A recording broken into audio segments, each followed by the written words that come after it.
about my twin brother. Of course, I was the first one out because I was eager. And we shared a room from age 0 to about 14 or 15. Until we started having sexual activity in them. But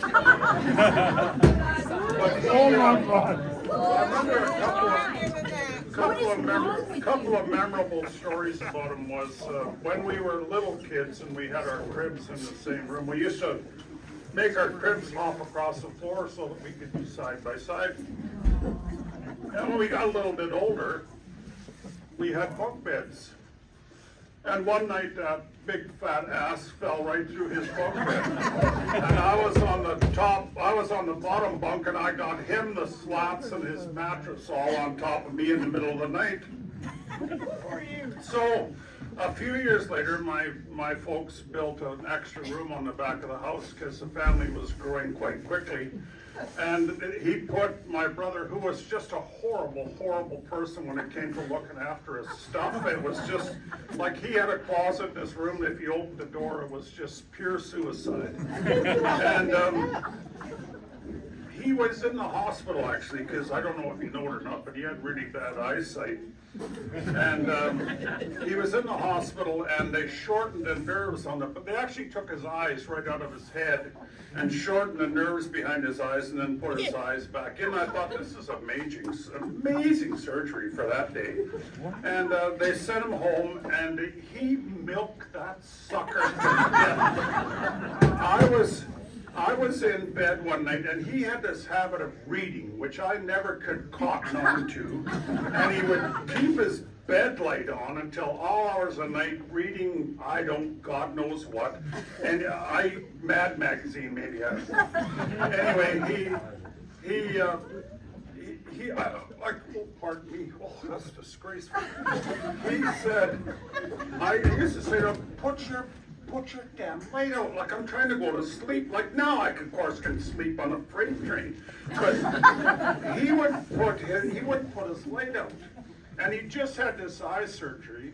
So I picked up a slipper that was under my bed and I just winged it at him. Of course, he starts wailing, my eye! So instantly I feel bad. So that they call my mother, he calls my mother and tells her that, I got a licking, and I never even came close to his eye. So there's lots of stories like that as we grew up. We didn't actually spend a lot of time together because we had different friends and everything else. Like, we didn't want to be twins. We didn't want to be dressed the same. My mother was the one that wanted us to be dressed the same. But I'll tell you one more story. When we were kids in elementary school, about grade 5 or grade 6, there was this big kid that used to go to school. His name was Bob Brody.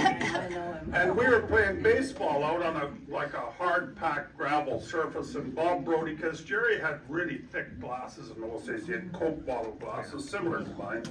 And Bob Brody said to him, I'll tell you what I'm going to do, Jerry. He said, I'm going to throw the ball really slow so you can hit it. Because he couldn't run because he had a big ass on him, too. And so Bob Brody throws the ball, and Jerry, for some reason, connected in a very vicious manner, and that ball went straight in Bob Brody and hit him right in the balls. And he dropped to the ground like a sack of wet manure. And I laughed, and I watched my brother's big fat ass run those bases, because as far as everybody else was concerned, it was a home run, although it never went past the pitcher. But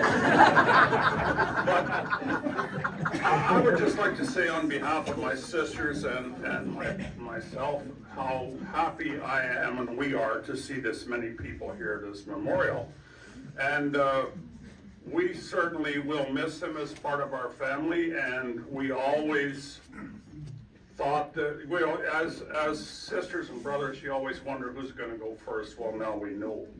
And of course, my dear sister said to me last night, I hope you're next.